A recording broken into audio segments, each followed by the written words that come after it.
lave-vaisselle. Eh ben écoute, au même endroit depuis 10 ans, mais comme je pisse dans un violon à chaque fois que je parle dans cette famille. De la maman au bout du rouleau à la grande bourgeoise loufoque, sa galerie de portraits irrésistibles a fait son succès sur les réseaux sociaux. Et aujourd'hui, sur scène, dans son spectacle Parade, l'humoriste Diane Segar est l'invitée de ce nouveau numéro de À l'affiche. Bienvenue à tous et bonjour Diane. Bonjour. Merci beaucoup d'être avec nous. Je le disais, on vous a connu sur les réseaux sociaux, notamment pendant le confinement et cette période Covid. Vous cumulez aujourd'hui près de 2 millions d'abonnés sur les réseaux avec ces personnages donc devenus cultes. Alors cultes, pourquoi ? Eh bien parce qu'ils sont aussi pathétiques qu'attachants, pétris d'angoisse et de... Oui voilà, vous voyez votre galerie de portraits. Ils nous ressemblent en fait, ces personnages. Et peut-être, voilà, d'abord, comment est-ce que vous les décririez et qu'est-ce qui les rassemble, ces personnages ? Oui, je pense que ce qui me fait rire, c'est de choper des petites choses du quotidien et que ça nous ressemble, ça nous parle, ou que ce soit des sujets qui nous touchent et qu'on puisse se dire « Ah, mais je connais un tel, ça me fait penser à… » Et après, évidemment, je tire un peu le fil pour en faire des caricatures. Un peu le trait, on va le dire. Je grossis un peu le trait. Ouais. Mais oui, l'idée, c'est vraiment de faire du quotidien un truc un peu marrant, un peu joyeux. Voilà, c'est ça. Eh ben, on va tout de suite regarder un aperçu, tant qu'à faire, en images, c'est toujours mieux, de cette galerie de personnages, tous plus savoureux les uns que les autres. Regardez. Vertige, ok. Nausée, ok. Saignement d'oreille, ok. Et grosse boule douloureuse qui sort du ventre. Ok. De quelle taille cette boule douloureuse ? Handball. Ok. Le petit doigt, il est comment ? Moi, je remonte toutes ces informations à la direction. Là, j'envoie un mail d'ici 6 mois et j'espère une réponse positive pour 2027. Ce qui serait super là, c'est qu'on note dans nos agendas demain, on se fait un Google Meet 14h-17h pour déterminer si pour les capsules décaféinées, on part sur des capsules en aluminium ou éco-responsables. Et pour finir, on a eu les 3 mandales à licorne que je t'ai demandé de dessiner, la tisane aux 3 herbes que je t'ai demandé d'acheter, ce qui nous fait un total de 1455 € que j'arrondis à 1454 € parce qu'on a bien bossé. Et tout ça, évidemment, c'est TTC. Toi, tu casques et moi, j'encaisse. Toute taxe comprise. Oui, Valérie, bien sûr. Voilà, alors de la coach en développement personnel à un médecin généraliste qui reste assez stoïque. Comment est-ce qu'en fait vous les trouvez, ces idées de personnages ? Vous observez au quotidien ? Comment ça marche ? Alors, je suis pas non plus en train de stalker les gens en mode vite, donnez-moi des trucs. Non, pas du tout. Mais je pense qu'il y a des phrases qui me font rire, des petits trucs du quotidien et je le note et je me dis, est-ce qu'un personnage pourrait dire ça ? Et là, les médecins, ça me fait rire. Je trouve les trucs très quotidiens, un peu banals, mais qui des situations qu'on peut tous vivre. Un médecin qui, il y a un énorme truc et lui est très stoïque. Moi, ça me fait rire. Enfin, j'essaie vraiment pas de faire du très, très grand. J'essaie vraiment des situations quotidiennes. Des situations quotidiennes qui nous parlent à tous. Et puis, alors, vous vous inspirez parfois, c'est rare, mais un peu de l'actualité. La dernière en date, c'était quand la SNCF décide de faire des wagons interdits aux enfants. Regardez. Bien sûr. Notre idée de faire des trains avec des wagons sans enfants marche du tonnerre. Voilà, on peut être fiers de nous. Pour le vivre ensemble, c'est top. Et donc cette nuit, j'ai eu une épiphanie. Je me suis dit, il faut que j'en parle. On va créer des wagons réservés exclusivement aux gros connards. Et les gros connards, nous. Voilà, nous, il faut qu'on fasse des wagons réservés aux gens comme nous. Tu vois, qui pensent qu'à leur gueule. Par exemple, quand tu veux passer un appel, tu fais quoi, Benoît ? Tu vas sur les plateformes ? Non. Tu prends ton téléphone, tu passes ton appel. Tu t'en fous que la nana à côté de toi, elle dorme. Comment tu la manges, Carole, ta chips dans le train ? Tu vois pas ? Attends, je t'imite. On l'entend que ça craque. Ah mais si, c'est totalement toi, Carole. Le mec au bout du wagon, il a l'oreille qui saigne. Bien sûr.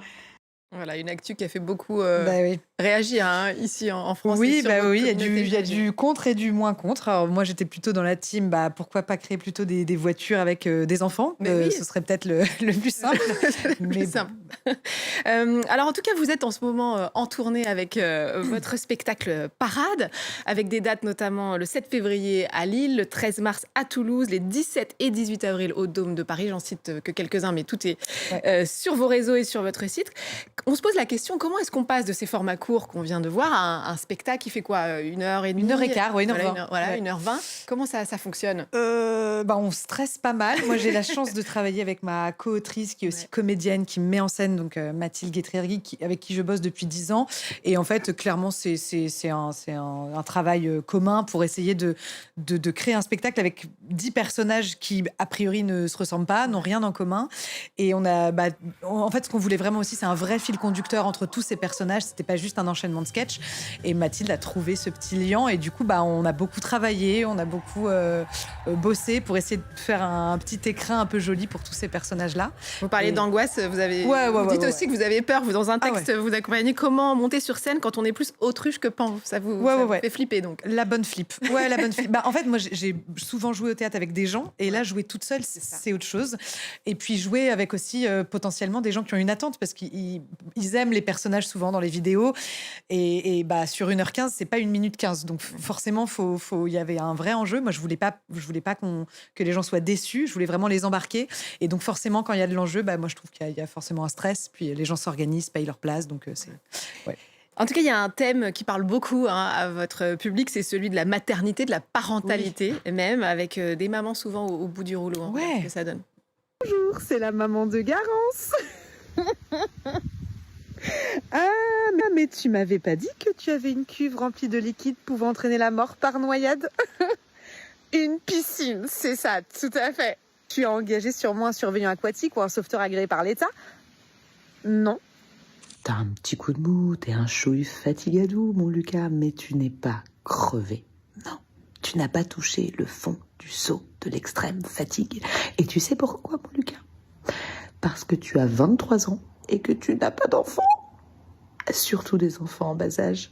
Toi, samedi, si tu le veux, Lucas, tu pourras faire une énorme grasse mat, te gratter les graines toute la journée devant une série en pyjama ou en calfouette, rien foutre et enchaîner les siestes et la bavouille sur canapé. Moi, samedi à 5h du matin, je serai en train de faire des caplas et des gommettes avec ma fille de 4 ans. Et heureusement qu'elle est là, la maman au bout du rôle, pour nous déculpabiliser un peu. Diane, vous êtes vous-même maman de deux petites filles. Oui. Pourquoi est-ce que vous avez spontanément eu envie de parler de cette thématique? En fait, comme je vivais des expériences un peu nouvelles de maternité, et je me rendais compte que certains trucs n'étaient pas faciles, je pense que j'ai eu besoin d'en rire. Et du coup, je me suis rendu compte qu'on était quand même plusieurs à vivre tout ça. Et ça fait du bien de rire de situations un peu difficiles, quand on dort plus, quand on est crevé, quand chaque truc devient vraiment un peu tendu. Moi, ça m'a fait beaucoup de bien d'avoir ces petites bulles-là de nana, de rire de ça, quoi. Ouais, et visiblement, votre public aussi.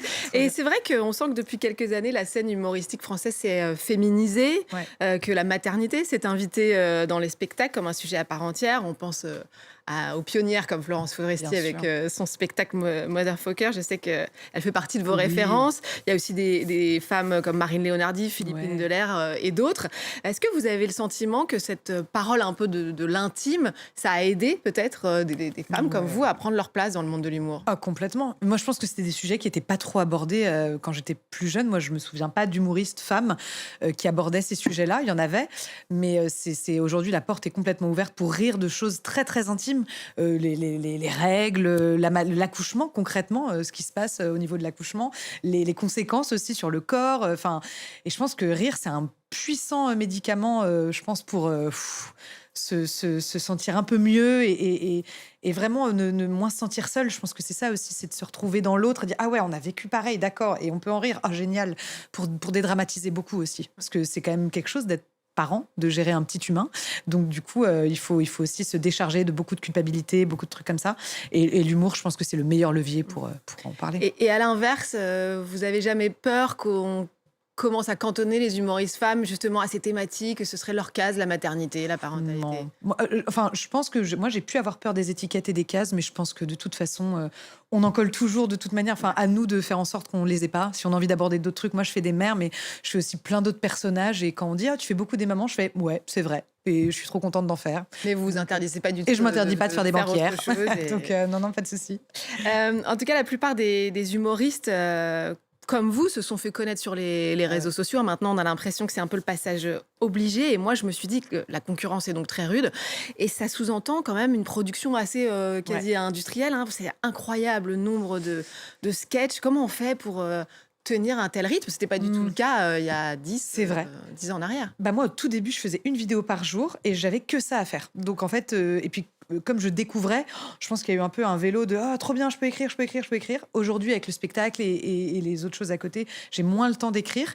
Mais je trouve que c'est toujours un bon exercice d'écrire et de jouer. Après, je me mets un peu moins la pression sur le rendement. J'ai pu me mettre la pression, mais c'est plus trop le cas. J'essaie vraiment en tout cas de faire des sketchs qui me plaisent. Et aussi, l'idée, c'était de pouvoir, avec ces réseaux sociaux, sortir un moment des réseaux sociaux, de faire d'autres projets. Donc, en fait, il faut trouver un équilibre. Mais oui, la peur de la page blanche, la peur de ne pas produire assez, de voir que les autres, oh la vache, ils ont déjà posté, ça peut être des angoisses. Je pense qu'il faut rester un peu dans son... C'est très dur de regarder ce que fait le voisin. Je pense qu'il faut rester dans son petit jardin aussi parfois et de faire ce qu'on aime surtout. Éviter la comparaison. Et vous parliez d'autres projets. On vous a vu dans Chasse gardée 2, notamment d'Antonin Fourlon, au cinéma. Donc il y a des portes qui s'ouvrent. Ouais. Diane, je vous garde encore quelques instants pour un coup de cœur culturel. On demande toujours à nos invités. Et vous voulez nous parler de La Cage aux Folles? Ah ouais, moi je l'ai vu il y a pas très longtemps. Ouais. Grand succès au Théâtre du Châtelet. Mérité parce que incroyable performance de Laurent Lafitte évidemment, mais aussi de tous les acteurs, les danseurs, les chanteurs. Je trouve que c'est incroyable. La mise en scène aussi est folle. Puis on a envie d'applaudir, de chanter, de danser. Je trouve que c'est des spectacles qui donnent beaucoup de joie. Et donc, Cage aux Folles, Zaza, moi je trouve que c'est mythique. Donc non, franchement, c'était génial.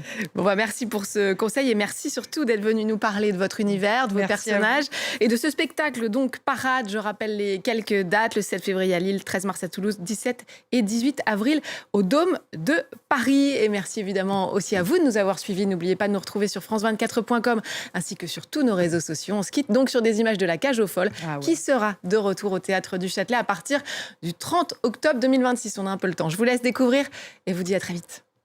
Je sais que l'amour ingrat, dans le masque et le mascara,